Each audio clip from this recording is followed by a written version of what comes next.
Tahan näidata ka neid kannasid, mida ma ei ole kasvatanud seemnest, aga olen kasvatanud risoomidest.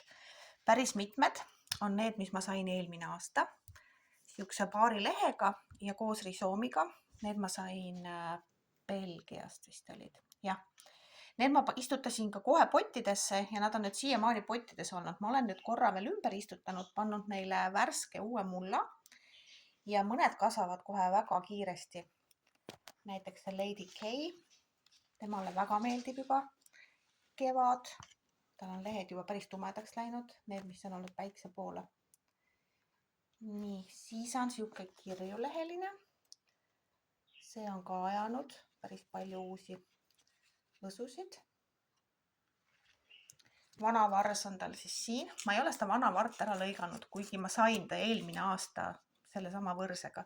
Aga eks ma ta mingi aeg lõikan tagasi, lihtsalt see aitab tal seda niiskust eraldada ja säilitada ja kaotada risoomist, et ma igaks juhuks praegu seda veel ära ei lõika. Nii, siin oli siis kirjuta lehtedega. Siin on mul turban. Need ma olen ise pannud potti. Need on ka väga ilusad. Siis mida ma ise veel olen nüüd pannud potti oli...